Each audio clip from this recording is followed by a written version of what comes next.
अभी बिहार में आधिकारिक रूप से उनको मान्यता नहीं मिली हुई है। अंतरिम रूप से नागालैंड की कहिए कि उनको मिला हुआ है, वहां का मान्यता मिला हुआ है। अब आपसे हम आपका घर मांगने पहुंच जाएंगे तो आप दे दीजिएगा। आज अब आप जमुई चले गए हैं, 2 बार चुनाव लड़के आपने पिछले 9 साल में जमुई का बेड़ा गर्क कर दिया। कुछ विकास करने के लोग चिराग जी को दिया लेके घूम रहे हैं, तो अब वहां डर लग रहा है। जो अगर वाला सवाल है भाई कि मेरी चाची को मूछें हो जाए तो मैं उन्हें चाचा कहने लग जाऊं। राष्ट्रीय लोक जनशक्ति पार्टी का दावा उन सीटों पे है, ना कि उनके उम्मीदवारों पे। या अभी आपने देखा ना भाई, पूरे दुनिया से लोग पिंडदान करने के लिए पटना आते हैं। साथ में उठ करके ऑस्ट्रेलिया में करते हैं। 2 दिन बाद तो आप आने ही वाले थे, या तो वहीं ठीक से कर लेते या यहीं ठीक से कर लेते। कहा जाता ना कि जो वृक्ष लदे जो फल होते हैं, बच्चा उसी पे पत्थर मारता है। हमारा दावा और हमारा पांव दोनों अटल है हाजीपुर पे, चिराग पासवान जी की बड़ी बहन तो आदरणीय आशा दीदी। तो फिर वैसा होगा तो फिर मैं उनको टिकट दे दूंगा। नमस्कार, मेरा नाम अनूप नारायण सिंह है और आप देखना शुरू कर चुके हैं बिहार टॉक के डिजिटल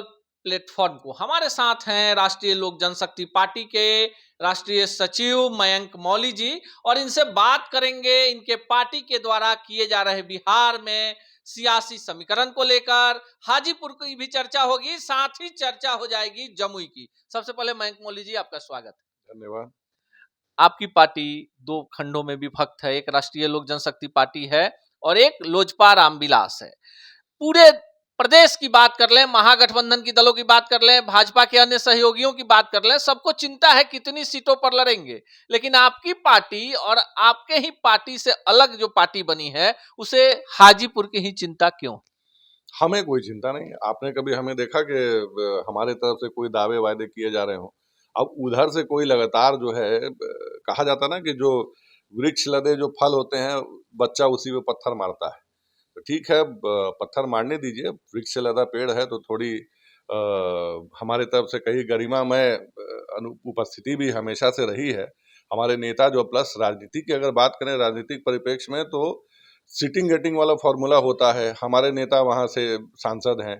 2024 का चुनाव अभी सर पे आने वाले। हमारे नेता बकायदा केंद्रीय मंत्रिमंडल में उनका प्रतिनिधित्व है। गठबंधन दल की अगर बात करें तो एनडीए के 39 गठबंधन घटक दलों में इकलौते कैबिनेट मंत्री हैं जो कि माननीय प्रधानमंत्री आदरणीय श्री नरेंद्र मोदी जी के अंतर्गत काम कर रहे हैं। कोई रीजन, कोई कारण नहीं बनता है कि हमारे हाथ से वो सीट जिसके लिए वो दावा कर रहे हैं कि सीट बदली जाए या वो उसके ऊपर कुछ और विचार किया जाए, जिसपे हमारे नेता ने ऑलरेडी आपसे कह दिया है कि मेरा पांव अंगद की तरह अटल है और इस पर कोई नेगोशिएशन हो ही नहीं सकता है।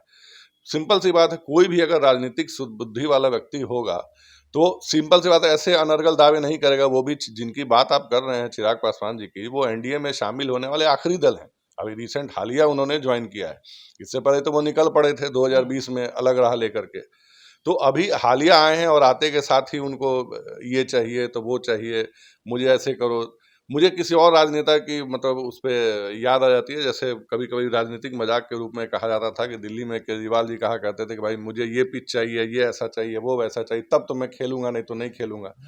तो भैया वो उनको डिसाइड करना। मेरा दल, रही बात मेरा दल, मेरे नेता की बात, हमारा दावा और हमारा पांव दोनों अटल है। हाजीपुर पे कोई समझौता नहीं होगा। आप कह रहे हैं कि आपको कोई हड़बड़ी नहीं है, हाजीपुर पर कोई चर्चा नहीं है, लेकिन पिछले 6 महीने के प्रेस वार्ताओं के विषय को देख लें तो 2 पार्टियां हैं बिहार में, राष्ट्रीय लोक जनशक्ति पार्टी और लोजपा रामविलास। इसके नेता आते हैं, नेता का मतलब उधर से चिराग पासवान जी आते हैं और इधर से आपके पशुपति पारस जी आते हैं। और मुद्दा होता है कि चाचा पर भतीजे ने कहा हाजीपुर मेरा, और भतीजा कहता है कि हाजीपुर मेरा। फिर इसमें एक नया मामला आ गया है मयंक मौली जी, कि भतीजे ने कह दिया कि मैं तो लड़ूंगा जमुई से और मेरी माता जी लड़ेंगी हाजीपुर से। आपके नेता कहते हैं कि हम तो हाजीपुर छोड़ने का सवाल नहीं है और मेरी जो भाभी हैं या भतीजी हैं वो लड़ेंगी जमुई से। तो क्या ये दोनों परिवार में लड़ाई होगी और भाजपा देखती रहेगी? देखिए, सबसे पहली बात तो मैं आपको थोड़ा चुनाव आयोग के निर्देशानुसार पहले सुधार कर दूं कि चिराग पासवान जी की पार्टी बिहार की पार्टी है ही नहीं। अभी बिहार में आधिकारिक रूप से उनको मान्यता नहीं मिली हुई है। उनको टेम्पररी बेसिस पे अंतरिम रूप से नागालैंड की कहिए कि उनको मिला हुआ है, वहाँ का मान्यता मिला हुआ है। तो आपके पास लर्निंग लाइसेंस है, वो भी नागालैंड का है। बिहार में आकर के आप यत्र तत्र सर्वत्र सब सीटों पे आप दावा ठोक रहे हैं, मुझे ये चाहिए, ये चाहिए, ये चाहिए। अब रही बात जिस बाबत आप बात कर रहे हैं कि वो द्वेषपूर्ण राजनीति जिस कदर कर रहे हैं, उनको टारगेटेड चाहिए कि यहाँ पे चाचा जी के खिलाफ लड़ा दें, वहाँ पे अपने भाई के खिलाफ लड़ा दें, वहाँ उसके खिलाफ लड़ा दें। उसी परिप्रेक्ष्य में हमारे नेता ने भी कहा था कि अगर ऐसा ही होता है तो फिर मैं भी फिर उनकी जो बड़ी माता जी हैं, मतलब हम सबकी श्रद्धेय माता जी हुई, उनके प्लस उनकी जो दीदी हुई, माने चिराग पासवान जी की बड़ी बहन, तो जो आदरणीय आशा दीदी, तो फिर वैसा हुआ तो फिर मैं उनको टिकट दे दूंगा। तो वो टिकट देने की बात जब से उन्होंने कही है तब से खबरें खाली माने खासा वायरल हैं। तो वायरल हैं बट अगर वैसा होता है तो हम देंगे, हमें कोई दिक्कत नहीं, हमारे नेता ने तो ऑलरेडी कह ही दिया है। रही बात उनको, मैं अभी भी उनको यही कहूंगा कि आप एनडीए में आए हैं, शामिल हुए हैं, एनडीए बड़ा दल है, राष्ट्र हित के बारे में सोचिए, 2024 के चुनाव के बारे में सीरियसली सोचिए। ये अनर्गल बातें, अनर्गल आप जैसे बोल रहे हैं कि विगत पिछले 6 महीने से उनके पास एक ही काम है, हर पीसी, हर जगह, हर जनसभाओं में घूम घूम के हाजीपुर हाजीपुर हाजीपुर हाजीपुर मांग रहे हैं।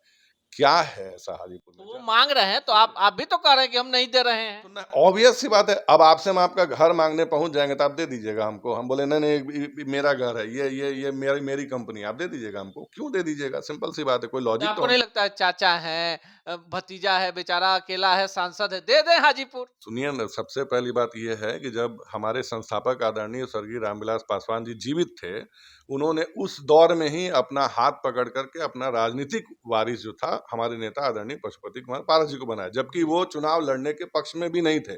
उन्होंने अक्सर हाँ इस बात को स्पष्ट किया है कि मैं तो चुनाव ही नहीं लड़ना चाहता था, मैं बिहार में खुश था। वो तो मंत्री थे यहाँ पे। उसके बाद में नहीं, उन्होंने कहा कि मुझे चुनाव लड़ना, जबकि उस समय हमारे संस्थापक ने, बाकी लोगों ने भी, इंक्लूडिंग हमारे नेता ने भी चिराग जी को कहा था कि जब साहेब राज्यसभा की तरफ कूच कर रहे थे तो वह कि आप यहाँ चलिए, इन्होंने लड़ने से मना कर दिया, नहीं मैं नहीं लड़ूंगा। आज अब आप जमुई चले गए हैं, 2 बार चुनाव लड़के आपने पिछले 9 साल में जमुई का बेड़ा गर्क कर दिया, कुछ विकास करने के लोग चिराग जी को दिया लेके घूम रहे हैं, तो अब वहाँ डर लग रहा है, अब वहाँ के लोगों से डर लग रहा है, भागे भागे फिर रहे हैं। पिछले लगभग 1.5-2 साल से जब से घूम घूम के बिहार में घूम रहे हैं और खाली घूम घूम के एक ही घिसा पिटा टेप बजाते रहते हैं, मेरी पार्टी तोड़ी, मुझे ये निकाला, मुझे वैसे निकाला, यही जो आप पूरी दुनिया को सुना रहे हैं। आपके पास समय कहाँ है अपने क्षेत्र में घूम करके काम करने का? आपने काम किया नहीं, अब आपको डर लग रहा है इन वक्त परीक्षा के समय। कहा जाता है ना कि इनके पास वो परीक्षा के समय की कुंजिका होती थी ना एक जमाने में, कि भैया लोग कुंजिका पढ़ के पास, वो भी नहीं बचा है, वो भी पढ़ने का समय नहीं बचा लेकिन हुआ है। जिस समय चिराग पासवान अकेले थे, मयंक मौली उनके साथ थे, क्या ऐसी परिस्थितियां हो गई, क्या ऐसा आत्मसम्मान जग गया? उस बाबत बहुत बातें हो चुकी हैं, अब तो लगभग साल होने को आया। वो खैर उस विषय पर ज्यादा बात करना सही नहीं, सिंपल सी ये बात है, मन नहीं मिल रहा था। और पार्टी टूटने के बाद उनको बीइंग युवा, हम लोग साथ उनके पास गए थे कि भैया उन युवाओं के साथ देने का, मगर युवा का साथ देते देते अगर तानाशाही सहना पड़े तो तानाशाही सहने वाले ना हम है ना कोई है। यहाँ मैं अपने नेता के पास हूँ, जहाँ से इसी कमरे से, इसी कई घर से हमने राजनीति शुरू की थी। मैं यहीं वापस हूँ, बहुत खुश हूँ अपने अभिभावक के पास वापस आके। बीच में कुछ दिनों के लिए मैं गया था वहाँ पे, बहुत लोग और भी गए थे, बस धीमा धीमा सबका मोह भंग हो रहा है। मेरा कहिए कि सबसे पहले हुआ उस दौर में, बाग में तो लाइन लगी, अब आगे और देखिए क्या क्या होता है, वो तो लेकिन वक्त मयंक बताएगा। मौली जी, अब एक बड़ा सवाल आपसे पूछ लेते हैं, हाजीपुर से इतर है, आपके पास 5 सांसद हैं, प्रिंस पासवान चुनाव लड़ेंगे, किंतु परंतु नहीं है, पशुपति पारस चुनाव लड़ेंगे, इसमें भी किंतु परंतु नहीं है, लेकिन इसके बाद 3 ऐसे उम्मीदवार हैं जिनकी नजर इधर भी है उधर भी है। कभी वीना सिंह नजर आती हैं चिराग के खेमे में, सूरजभान सिंह का अपना कद है, उनके भाई नवादा से हैं, और बात कर ले खगड़िया के महबूब अली कैसर की, वो सांसद हैं, उनके बेटे आरजेडी में हैं। आपको क्या लगता है कि जिधर टिकट उधर नेता जाएंगे या आपके पार्टी के साथ रहेंगे? देखिए, सबसे पहली बात, पहले मैं व्यक्तिगत आधारित बात से अलग हट के कहूँ, राष्ट्रीय लोक जनशक्ति पार्टी का दावा उन सीटों पे है, ना कि उनके उम्मीदवारों पे है, पहली बात। दूसरी बात, जिन नामों की आपने चर्चा की उनमें हमारे राष्ट्रीय उपाध्यक्ष आदरणीय श्री सूरजभान सिंह जी हो गए, माननीय सांसद श्री चंदन सिंह जी हो गए, ऐसा कौन सा मौका है जिसपे आपने उनको नहीं देखा है? वो हमेशा साथ में है। बाकी जिन लोगों की आपने बात की, वो लोग गाहे बगाहे, जैसे चिराग जी मार्केटिंग में बहुत माहिर हैं। आपसे अगर कोई मिलने आता है तो आप मिलने की तस्वीरों को आप ये जारी कर, राजनीतिक रूप दे करके जारी कर दे रहे हैं कि हाँ आए, मिलने आए, प्लस उनका जो ऑटोबॉट्स वाला जो फॉर्मूला है वो काम करने लग जाता है, प्रोपेगेंडा हैशटैग ट्रेंड करा के कि नहीं ये मिले ये मिले, तो भ्रामक खबरों के सरताज हैं, ठीक है। तो ऐसे उनका जितना ध्यान वो हमारे खिलाफ साजिश करके भ्रामक खबरें फैलाने वाले आते हैं, उतना अगर अपने पार्टी के लोगों के बारे में सोच रहे होते या कार्यकर्ताओं की ही सुध ले लेते, तो आज किन्हीं बेहतर परिस्थितियों में होते। और विगत जो 2-3 क्या बोलते हैं, उपचुनाव में जो इनकी पार्टी की जो दुर्गति, जो दुर्दशा हुई है, जो चीथड़े उड़े हैं, वो नहीं उड़े होते। तो मैं यही कहना चाहूँगा कि अभी 2024 में आने में समय है, थोड़ा-मोड़ा समय बाकी है। सारे लोग होते हैं ना, सीटें अलाइन हो रही हैं, लोग अपना तरकस के तीर जो हैं उनमें धार लगाई जा रही है। समय है, अभी समय देखा जाएगा। और रही बात राजनीतिक परिप्रेक्ष्य की, तो दावा सिटिंग गेटिंग वाला होता है। हमारा उन सारी सीटों पे दावा मजबूत है, पूरी तरीके से वो कहिए बरकरार है।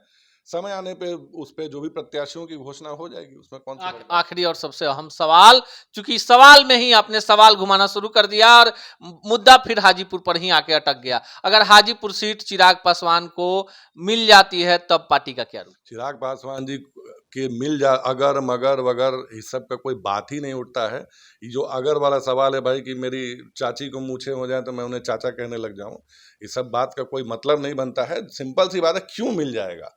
आप जैसे आपने उन्हीं की बात की, अभी उनका मैंने हालिया बयान देखा, पिछले बार जब वो पटना आए थे तो उन्होंने क्या कहा कि मैं तो चाहता हूं कि मैं तो जमुई से लड़ूंगा। हालांकि उनके बयान में बदलाव आने लग गया, अगर आपने नोटिस किया होगा। जी जी। मैं चाहता हूं मम्मी हाजीपुर से चुनाव लड़ेंगे, मगर मम्मी नहीं मान रही है।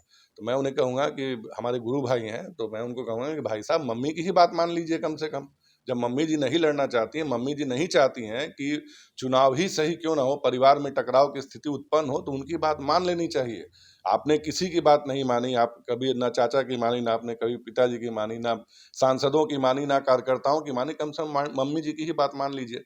टकराव की स्थिति उत्पन्न नहीं होनी चाहिए। ना तो ये परिवार के लिए अच्छा है, ना परिवार की शोभा के लिए अच्छा है, ना एनडीए गठबंधन के लिए अच्छा है, ना कार्यकर्ताओं के लिए, किसी के लिए नहीं है। हाँ, बाकी दावा जितना चाहे करते रहे, मुझे क्या है। दावा तो खैर मेरे हिसाब से उनके लिए सबसे मुफीद सीट या तो नागालैंड होगी, या तो ऑस्ट्रेलिया चुन लें, या लंदन वगैरह चुन लें, जहाँ उनको ऑस्ट्रेलिया के बारे में दर्शक भी जानना चाहते हैं। नागालैंड तो समझ में आता है कि वहां चिराग पासवान के विधायक हैं। ऑस्ट्रेलिया क्यों आप उनको लेके जा रहे हैं? ऑस्ट्रेलिया, अभी आपने देखा ना भाई, पूरे दुनिया से लोग पिंडदान करने के लिए पटना आते हैं, गया आते हैं। पटना से होकर के गया जाते हैं। साहब जो है उठ करके ऑस्ट्रेलिया में करते हैं, प्रॉपर 5 स्टार रिजॉर्ट में, से कहिए शिपिंग यार्ड के बगल में बैठ के, एकदम तस्वीरों के 3 कैमरों के उसमें जद में बैठ करके उसके साथ करते हैं। अच्छा है, खबरें तस्वीरें देखने के लिए अच्छी हैं। 2 दिन बाद तो आप आने ही वाले थे। या तो वहीं ठीक से कर लेते, या यहीं ठीक से कर लेते। बीच में त्रिशंकु बन के लटकने की जरूरत नहीं। ये तस्वीरें वायरल करने के चक्कर में हमेशा कुछ ना कुछ गड़बड़ हो जाता है। तो ये भी गड़बड़ रहा, जो तस्वीरें अच्छी नहीं लगी लोगों को। जहां आपने देखा होगा कि जो अभी गया में, जर्मनी और कहाँ कहाँ से लोगों की तस्वीर वायरल हो रही, लोग आ रहे हैं, अपना हिंदू शास्त्रीय संस्कृति के हिसाब से अपना पिंडदान कर रहे हैं। ऐसे में हमारे हिसाब से ये बचकाना व्यवहार था, और इस व्यवहार से उन्हें बचना चाहिए था। जी। ये है मयंक मौली जी, जो राष्ट्रीय लोक जनशक्ति पार्टी के राष्ट्रीय सचिव हैं, और इनका मानना है कि मोक्ष तो रामविलास पासवान जी की आत्मा जिस पार्टी में बसती है, राष्ट्रीय लोक जनशक्ति पार्टी में ही है। हाजीपुर पर इन्होंने कह दिया कि कोई सवाल ही नहीं है, और इनके पार्टी के लिए एकदम सवाल नहीं है, चूंकि वहां से इनके पार्टी के राष्ट्रीय अध्यक्ष जो है पशुपति कुमार पारस सांसद हैं, और इकलौते अलायंस में ऐसे व्यक्ति हैं जो एनडीए की सरकार में, मोदी सरकार में मंत्री हैं। तो फिर सवाल ही नहीं उठता है कि हाजीपुर पर कोई किंतु परंतु हो। साथ ही साथ इन्होंने यह भी स्पष्ट कर दिया कि जिन सीटों पर रालोसपा के सांसद हैं, उन सीटों पर दावा है, प्रत्याशियों पर दावा नहीं है, और सीटों पर बात लगभग बन गई है। अब यह देखना खास होगा कि चाचा भतीजे की लड़ाई में भाजपा का रुख क्या होगा। भाजपा तराजू पर किसे वजनदार समझेगी और किसे हल्का। पर एक बात तो साफ है कि जितने दावे चिराग पासवान की तरफ से किए जा रहे हैं, उससे कहीं कमजोर तैयारी राष्ट्रीय लोक जनशक्ति पार्टी ने भी नहीं कर रखी है। मिलेंगे अगले एपिसोड में किसी अन्य शख्सियत से ऐसे ही तल्ख सवालों के साथ। देखते रहिए बिहार टॉक को। ऐसे ही खबरों के लिए जुड़े रहिए बिहार टॉक से। यूट्यूब पर लाइक और सब्सक्राइब करें, बेल आइकन जरूर दबाएं। फेसबुक, ट्विटर और इंस्टा पर फॉलो करें। धन्यवाद।